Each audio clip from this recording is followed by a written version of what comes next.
Joe and I went to Mar-a-Lago to meet personally with President-elect Trump. All right, let's talk about it.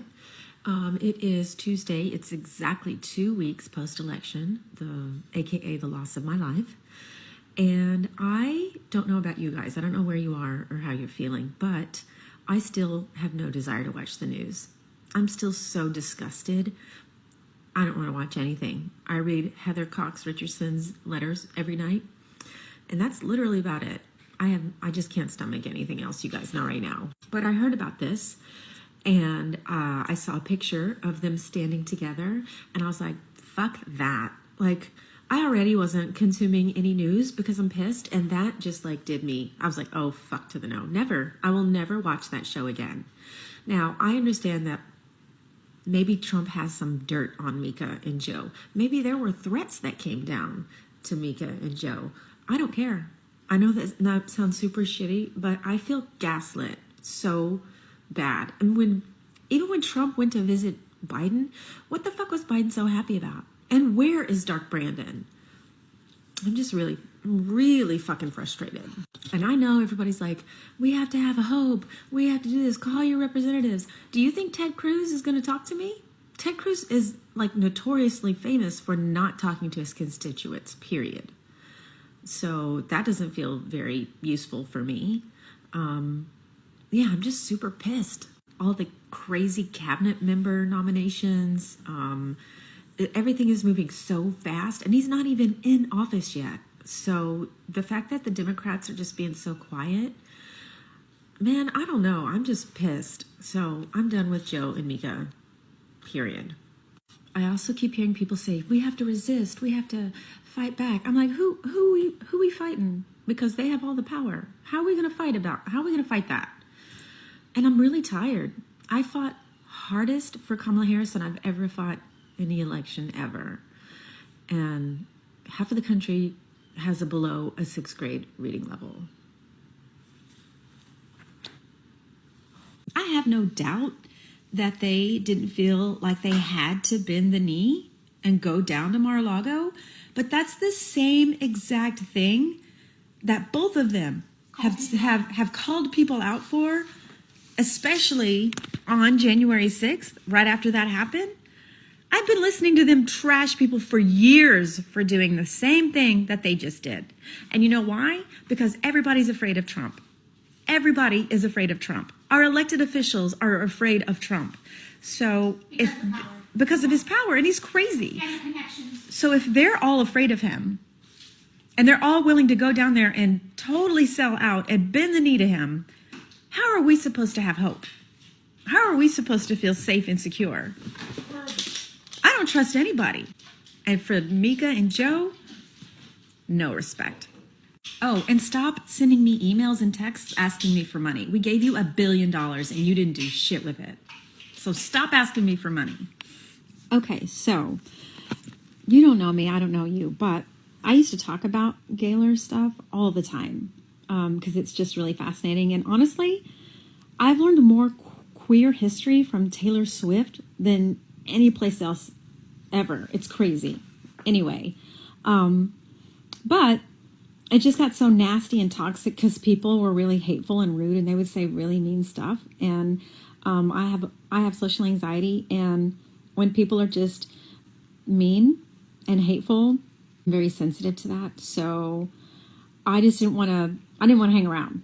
I came back after Nikki posted her video, Nikki King, our 112 queen, basically saying like mean Swifties that were just really mean and saying horrible things in the comments to Gaylor videos, which you wouldn't know anything about.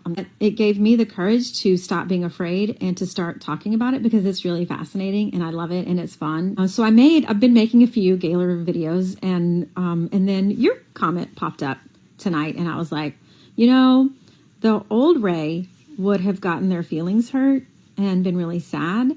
But I've just spent the last 3 months fighting for Kamala Harris to win an election. So I went ham and just was like not giving a F and really just standing my ground. So because of that, I feel like I'm well prepared and trained now. I'm basically like a samurai, and I don't have to let that upset me because I don't have to justify to you how I interpret something. That would be like why I like the color blue. So I don't have to really explain to you why I like a movie, or I don't have to explain to you why I thought the plot of a movie was something that maybe you didn't. I don't have to, because these are thoughts that just live in my brain.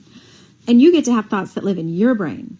So totally cool. You can hang around and stay, but I just want you to know your words don't have the power over me. And so then this whole scenario, this back and forth that you want to keep having with me, really isn't about me anymore, because I'm not gonna argue with somebody about why I feel something.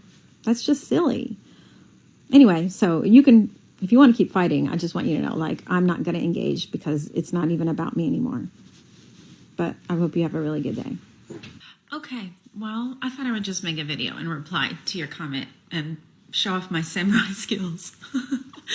Oh, anyway, I just thought I would address it since you brought it up. So, number one, I'm not trying to out her. That's the big lie. As far in the Swiftie world, just like in MAGA world, the big lie is that he won. Well, there's a lot of big lies in MAGA. Let me just say that.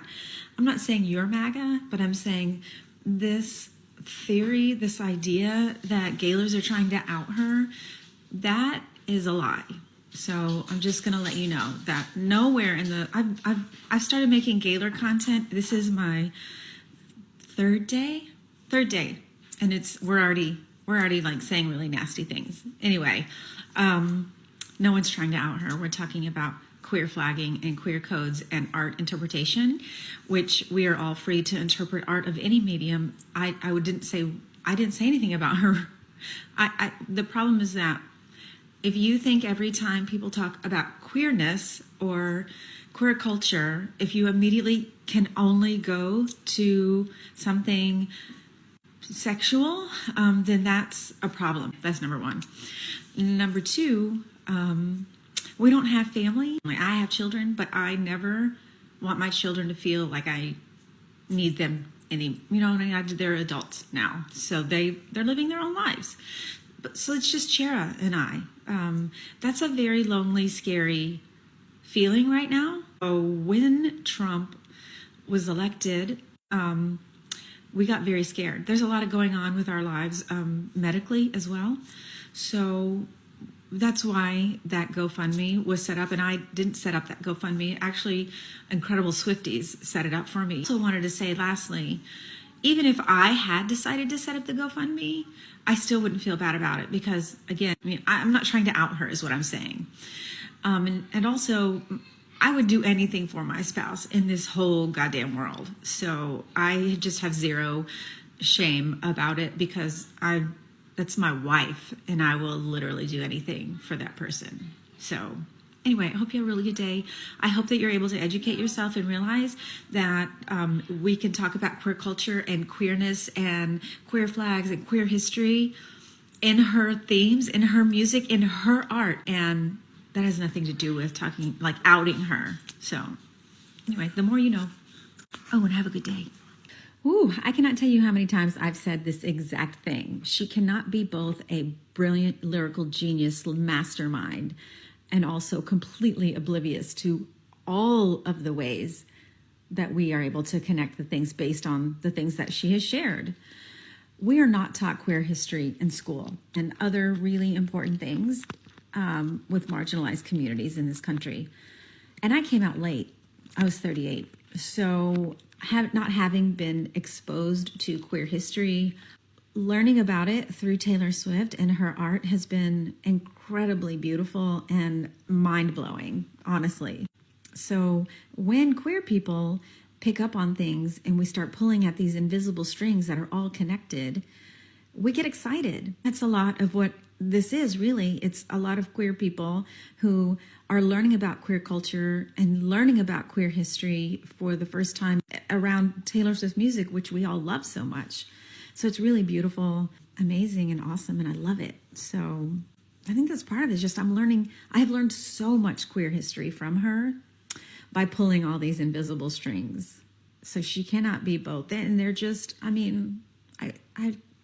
First of all, thank you. This was such a sweet exchange, and I really appreciate your thoughtfulness and your kindness. I'm always happy to answer questions as long as they are presented to me in the way that you did it. So I really, really thank you.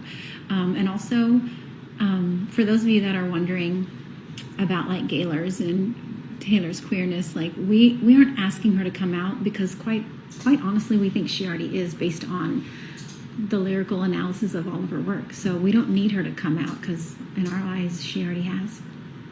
And if she marries a dude, good for her. There are still pansexual and bisexual people out in the world, and that does not erase their queerness or gayness or however you want to categorize it in any form or fashion. So I hope that helps.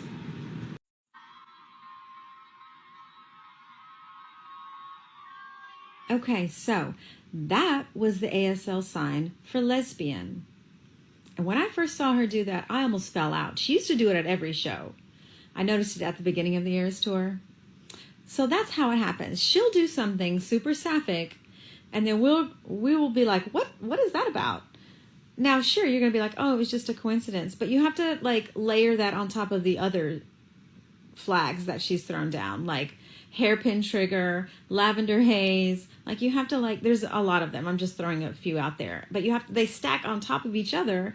And then you step back and you're like, this is all very strange that she's using such specific language and signs and colors, whatever. So that's how it works. She'll do something, then we pick up on it and we talk about it amongst ourselves because we're like, that's crazy. She was doing that.